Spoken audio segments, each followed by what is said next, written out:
ሰላም ጤና ይስጥልኝ የዶክተር ዮናስ ቤተሰቦች እንደምን አላችሁ? ዛሬም እንደተለመደው በአንድ ጠቃሚና አስተማሪ ሐሳብ ተገናኘን።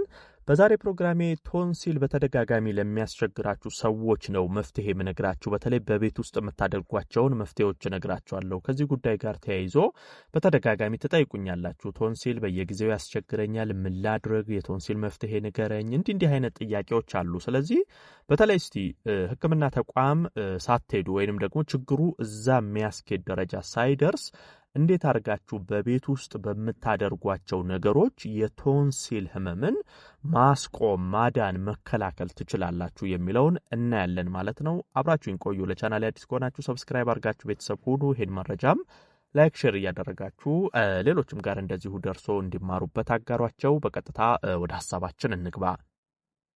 በመጀመሪያ ደረጃ ቶንሲል በየጊዜው የሚያስቸግራችሁ ሰዎች፣ ቶንሲል የያዛችሁ ያለባችሁ ሰዎች አንደኛና ከቀላሉ የምንጀምረው በቂ ፈሳሽ መውሰድ ነው። በነገራችን ላይ ቶንሲል ህመም ድርቀት ሲኖር የመባባስ ዕድሉ በጣም ሰፊ ነው። ምንጊዜም ሰውነታችሁ በቂ ፈሳሽ ማግኘት መቻል አለበት።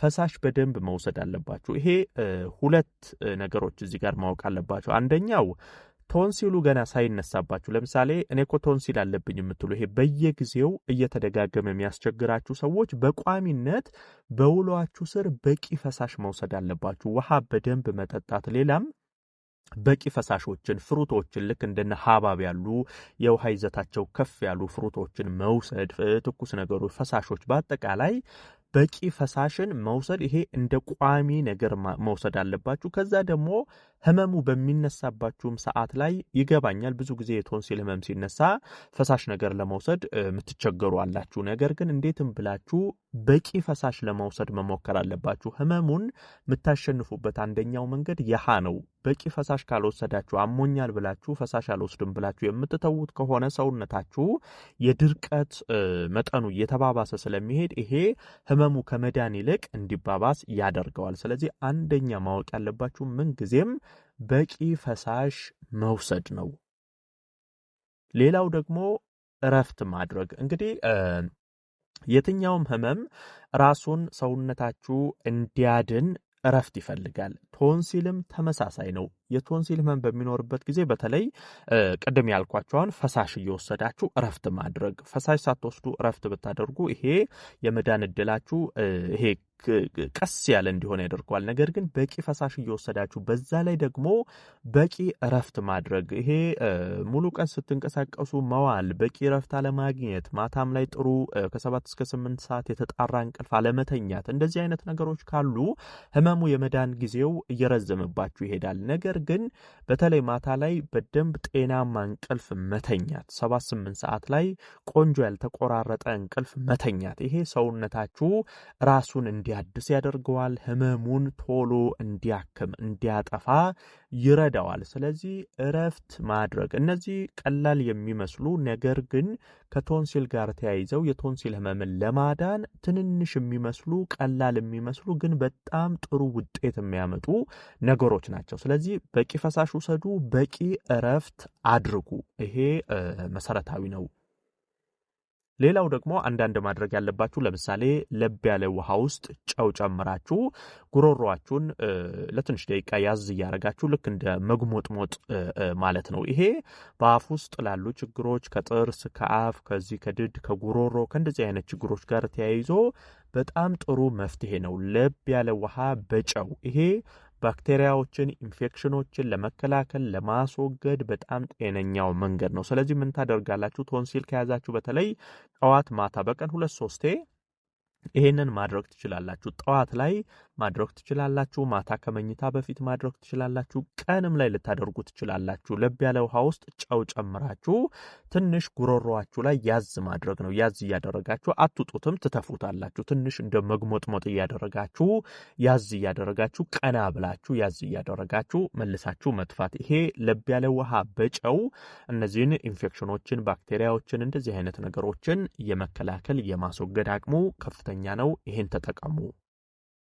ሌላ ደግሞ ሻዮችን ልንገራችሁ እስቲ ከዚህ ከቶንሲል ህመም ጋር ከእንደዚህ አይነት ኢንፌክሽኖች ባክቴሪያዎች ጋር ተያይዘው ለሚከሰቱ ችግሮች በጣም ጥሩ የሆኑ ሻዮች አሉ። እነዛን ልንገራችሁ። የመጀመሪያው ሻይ በማር ነው። እንግዲህ ሻይ በማር በተለይ ለቶንሲል በጣም አስፈላጊና ህመሙን ቶሎ ለማዳን ከሚረዱ ነገሮች ውስጥ አንደኛው ነው። ምክንያቱም ማር በተፈጥሮው በጣም ይሄ ጸረ ባክቴሪያ ጸረ ፈንገስ ባህሪ ስላለው ሻይ በማር በምትጠቀሙበት ጊዜ ጉሮሮ ላይ የተፈጠሩ ኢንፌክሽኖችን ባክቴሪያዎችን የእነዚህ ቶንሲል እንዲፈጠር ያደረገባችሁን ችግሮች የማከም የማዳን አቅም አለው። ታዲያ ማሩ ኦርጋኒክ መሆን አለበት። ይሄ ዝም ብላችሁ ያገኛችሁትን ማር ነው እያላችሁ መጠቀም ሳይሆን እንደዚህ አይነት ነገሮች ላይ ጥሩ ውጤት የሚያሳዩት ኦርጋኒክ ማር ሲሆን ነው። ትክክለኛ የተፈጥሮ ማር ሲሆን ነው። ጥቅሙም ባክቴሪያን የመዋጋት የማስወገድ አቅሙ ኢንፌክሽኖችን የማዳን አቅሙ ከፍተኛ የሚሆነው ተፈጥሯዊ ነገር ሲሆን ነው። ስለዚህ ብትችሉ ኦርጋኒክ ማር በሻይ ብትጠቀሙ አንደኛ ይሄ ቶንሲላችሁን ለማዳን ይረዳል። ሌላው ዝንጅብል ሻይ ነው። እንግዲህ ዝንጅብልም በተመሳሳይ ልክ የማርን ስራ ይሰራልናል። የጸረ ባክቴሪያ ጸረ ፈንገስ ባህሪ ያለው እሱም በራሱ በሻይ መልክ ዝንጅብልን አፍልታችሁ ብትጠቀሙ እንደዚሁ ጉሮሮ አካባቢ የተፈጠሩትን እነዚህን ኢንፌክሽኖችን ባክቴሪያዎችን በቀላሉ ከጉሮሮአችሁ ላይ ለማስወገድ ቶንሲልን በቀላሉ ለማዳን ለማከም ይረዳል ማለት ነው። ስለዚህ ልክ እንደ ማር በሻይ ይልቅ ዝንጅብል ሻይም መጠቀም ሌላኛው ጥሩ ነገር ነው። ሌላው የሎሚ ሻይ ነው የምነግራችሁ። ሎሚም እንግዲህ በተለይ ሎሚ በቫይታሚን ሲ የበለጸገ ነው። ይሄ ሲትሪክ አሲድም አለው። በተለይ በሽታ የመከላከል አቅምን በከፍተኛ ሁኔታ ይከላከላል። በሽታ የመከላከል አቅማችሁ አንደኛው ይሄ ቶንሲል እንደዚህ አይነት ህመሞች የሚከሰቱት በሽታ የመከላከል አቅምም ሲዳከም ነው። ስለዚህ በሽታ የመከላከል አቅማችሁን በከፍተኛ ሁኔታ ያጠነክራል። ኢንፌክሽኖችን ባክቴሪያዎችን የማስወገድ እድሉን በጣም ሰፊ ነው። ስለዚህ የሎሚ ሻይም እንደዚሁ ብትጠቀሙ ይረዳቸዋል። እነዚህ አሁን የነገርኳችሁ ሻይ በማር፣ ዝንጅብል ሻይ፣ ሎሚ ሻይ እንደዚህ አይነት ነገሮች ቶንሲል በሚነሳበት ጊዜ መጠቀም ህመሙን በቀላሉ በቤታችሁ ለማከም ለማዳን ይረዳል ማለት ነው።